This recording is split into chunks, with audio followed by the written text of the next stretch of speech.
మహాశివరాత్రిని పురస్కరించుకొని నల్గొండ పట్టణ కేంద్రంలోని పానగల్ ఛాయా సోమేశ్వర ఆలయంలో తెల్లవారుజామున 3 గంటల నుంచి కూడా అభిషేకాలు కూడా ప్రారంభమయ్యాయి. పెద్ద ఎత్తున కూడా భక్తులు బారులు తీరినటువంటి పరిస్థితి కనపడుతుంది. మొత్తం కూడా 3 క్యూ లైన్లను ఏర్పాటు చేసి కూడా మొత్తం కూడా దర్శనానికి పంపిస్తున్న ఆ పరిస్థితి కూడా కనపడుతుంది. మొత్తం విజువల్లో కూడా చూస్తున్నాం. మొత్తం కూడా 3 క్యూ లైన్లు ఏర్పాటు చేసిన భక్తులు కూడా ఎక్కడ ఎలాంటి ఇబ్బందులు జరగకుండా కూడా అన్ని ఏర్పాట్లు పూర్తి చేశారు ఆలయ అధికారులను కూడా చెప్పుకోవచ్చు. మొత్తం కూడా ఆ సాయంత్రం కూడా స్వామి శివపార్వతుల కళ్యాణం కూడా నిర్వహించబోతున్న పరిస్థితి కనపడుతుంది. మొత్తం కూడా దీనికి సంబంధించి ప్రధాన అర్చకులు ప్రస్తుతం ఉన్నారు, వారితో మాట్లాడించే ప్రయత్నం చేద్దాం.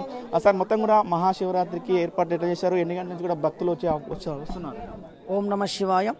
ఈరోజు శ్రీ శ్రీ ఛాయా సోమేశ్వర స్వామి దేవస్థానం అండి.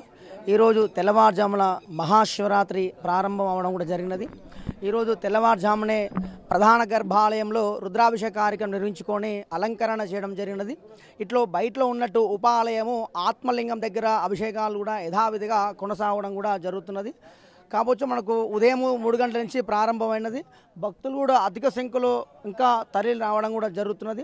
మనకు గర్భాలయం ఒక 12 మంది 13 మంది గర్భాలయంకి వెళ్ళి అభిషేకం కార్యక్రమం స్వస్థాలతోటి కార్యక్రమం కూడా నిర్వహించుకోవడం జరుగుతున్నది. భక్తులకు ఎటువంటి అసౌకర్యం కలగకుండా అన్ని ఏర్పాట్లు కూడా చేయడం జరిగినది.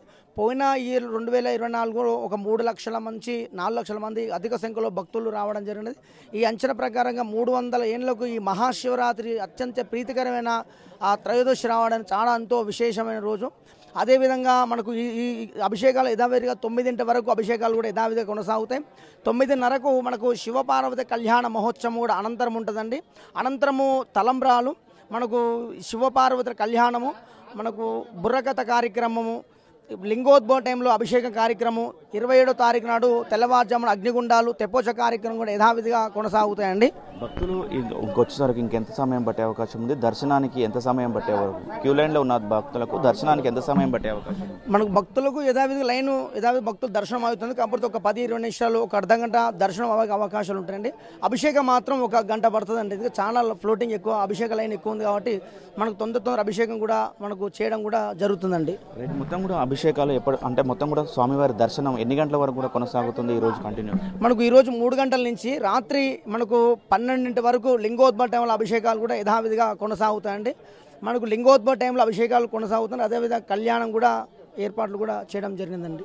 మొత్తం కూడా ఇది తను చెప్తున్నటువంటి పరిస్థితి కనపడుతుంది. పెద్ద ఎత్తున కూడా క్యూ లైన్లో భక్తులు వేచినటువంటి పరిస్థితి కనపడుతుంది. ఉదయం తెల్లవారుజాము నుంచి కూడా మొత్తం కూడా భక్తులు వచ్చిన ఆ పరిస్థితి కూడా మనం విజువల్లో చూస్తున్నటువంటి పరిస్థితి కనుక మొత్తం కూడా నల్గొండ జిల్లాతో పాటు ఉమ్మడి నల్గొండ జిల్లా వ్యాప్తంగా కూడా ఇటు నల్గొండకు సంబంధించి మిర్యాలగూడ వాడపల్లి దగ్గర వచ్చి, అదేవిధంగా మేల చెరువు, ఇటు సూర్యాపేట జిల్లాకు వచ్చేసిన తర్వాత పిల్లల మరి శివాలయం మొత్తం కూడా శైవక్షేత్రాలు మొత్తం కూడా శివనామ స్మరణలతో కూడా మారుమవుతున్నాయని కూడా ఉన్నటువంటి పరిస్థితి కనపడుతుంది. మొత్తం కూడా ఒక అరగంట భక్తుల కొరకు 1 గంట సేపు వరకు దర్శనానికి సమయం పట్టే అవకాశం ఉందని కూడా చెప్తున్నారు. వచ్చిన భక్తులను వచ్చినట్టు కూడా దర్శించిన తర్వాత కూడా మళ్ళీ పంపిస్తున్నటువంటి పరిస్థితి కనపడుతుంది. పెద్ద ఎత్తున బయట క్యూ లైన్లో ఉన్నటువంటి పరిస్థితి కనపడుతుంది. మొత్తం కూడా ఇదైతే పానగల్ ఛాయా సోమేశ్వర ఆలయానికి మాత్రము మొత్తం విద్యుత్ దీప ఆకారాలతో కూడా మొత్తం కూడా పూలతో కూడా డెకరేషన్ చేసినటువంటి పరిస్థితి కూడా మనం చూస్తున్నాం. మొత్తం కూడా ఏదైతే స్వామివారి గర్భగుడికి లోపలికి వెళ్ళడానికి కూడా మొత్తం కూడా భక్తులు పెద్ద ఎత్తున లోపలికి వెళ్తున్నట్టు పరిస్థితి, స్వామివారిని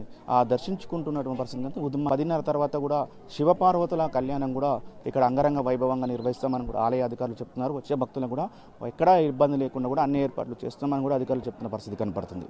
ప్రపంచంలో ఏ మూల ఏ క్షణం ఏం జరుగుతుందో వేగంగా తెలుసుకోవడానికి తొలి వెలుగు వాట్సాప్ ఛానల్ని ఫాలో చేయండి.